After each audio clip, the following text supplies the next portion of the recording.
के बीच पिछले साल मई की शुरुआत से तनातनी जारी है। अब दोनों देशों के रिश्तों में जो बर्फ जमी हुई थी वो अब धीरे धीरे पिघल रही है।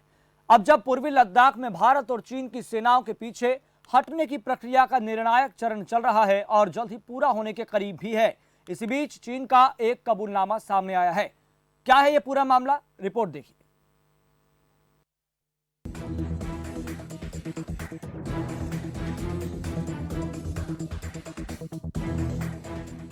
दुनिया के सबसे ताकतवर देशों में शुमार देश चीन, जो ना झुकता था उसे झुका दिया।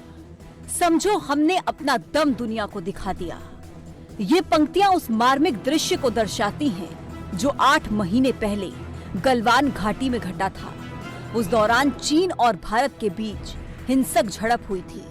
इसमें भारत के 20 सैनिक शहीद हुए थे, जबकि भारत और अंतर्राष्ट्रीय मीडिया एजेंसियों का मानना है कि इस झड़प में चीन के 45 सैनिक मारे गए थे। लेकिन लगातार चीन इस बात से इनकार करता रहा कि उसके किसी भी सैनिक की मौत नहीं हुई। लेकिन आज 8 महीने बीत जाने के बाद चीन का कबूलनामा सामने आया है, जिसमें उसने 4 सैनिकों के मारे जाने की बात स्वीकारी है और इन सभी सैनिकों को बहादुरी पदक से नवाजा है। लद्दाख की गलवान घाटी में पिछले साल 15-16 जून की वो काली रात इतिहास के पन्नों में भले ही दफन हो गई हो, लेकिन आज भी उसके जख्म हरे दिखाई देते हैं, क्योंकि चीन ने जो कायराना हरकत की थी वो माफी के लायक नहीं थी। लेकिन ये पहली बार है जब चीन ने इन अधिकारियों और सैनिकों की मौत की बात कबूली है। अब तक वो गलवान में घायल हुए और मरने वाले सैनिकों की संख्या छिपाता रहा था। दोनों देशों के बीच लगभग 45 साल में ये सबसे बड़ी झड़प थी। जानबूझकर सीमा पर अपनी स्थिति को बदलते हुए उन्होंने कम्युनिकेशन के लिए भेजे गए चीनी सैनिकों पर भी हमला किया। हालांकि इसके बाद बैठकों का दौर जारी रहा, जिसमें दोनों देशों के बीच डिसएंगेजमेंट समझौता हुआ। क्या है डिसएंगेजमेंट समझौते की खास बात, चलिए ग्राफिक्स के जरिए समझाते हैं आपको।